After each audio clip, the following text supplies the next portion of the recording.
Early last Saturday evening, Celia Shepard and Brian Hartnell, both in their early 20s, were sitting on this knoll of land overlooking part of Lake Berryessa.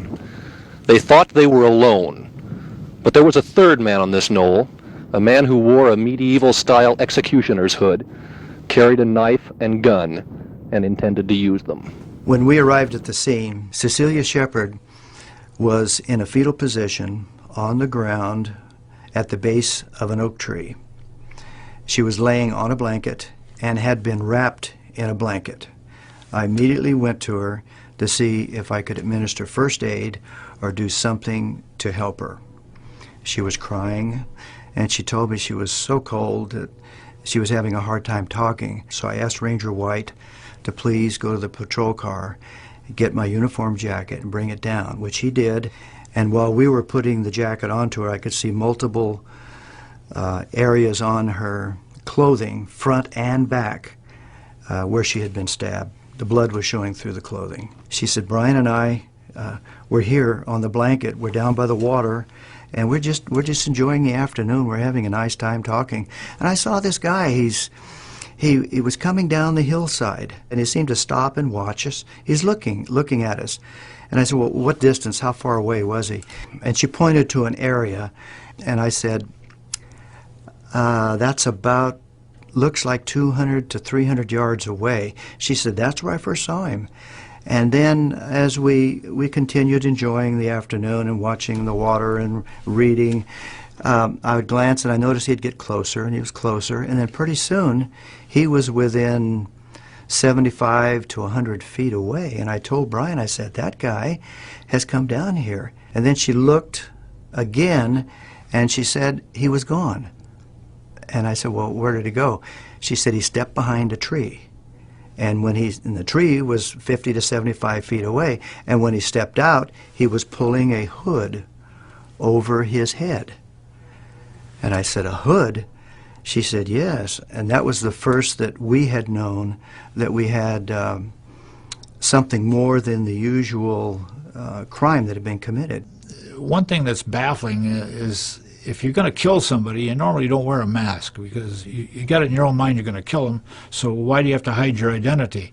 So that's always been a puzzling matter in this case. Why did the Zodiac go through such a effort to make this mask to horrify people if he knew he was going to kill them?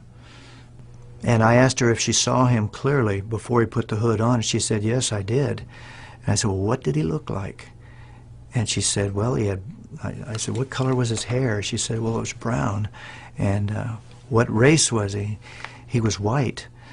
And I said, well, how about his eyes? Could you see the color of his eyes? And she said, no, he had dark glasses on underneath the hood. But she said his hair hung down across his forehead and was showing through the eye holes. I said, well, how tall? Let me stand where he was when he came up to you and look at me. I'm 5'10". Tell me how he matches my height, because she was laying on the ground. She said, well, he's just a little bit taller than you, probably an inch or two taller than you. I said, okay. How much did he weigh? She said he was overweight. He was bulky looking. His clothing was all dark pants, dark shirt, dark jacket, and the jacket was bulky. And I said, well, I'm 170. Look at me and judge by my weight and see what you can tell. She said, well, he'd have to be at least 20 or 30 pounds heavier. The information that I'm relaying to you now is information that I got directly from Cecilia Shepard. It is accurate for what she told me because I kept notes, and I immediately did a report the following morning so that nothing would be lost. And if things have changed in the course of the investigation, I can't comment on it because I can only report what she told me, and that is what I've just relayed. Relives the horror of his experience for police and the media, but he can offer little to identify his attacker.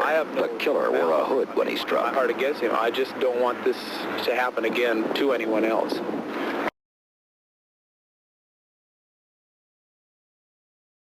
11 years patrolling this lake, and I've seen a lot of people cut up by boat accidents and this, but this is one of the worst things I ever witnessed, for no reason at all. Just a hooded man came up with a pistol drawn on him, tied him up, and then told him he had to kill him.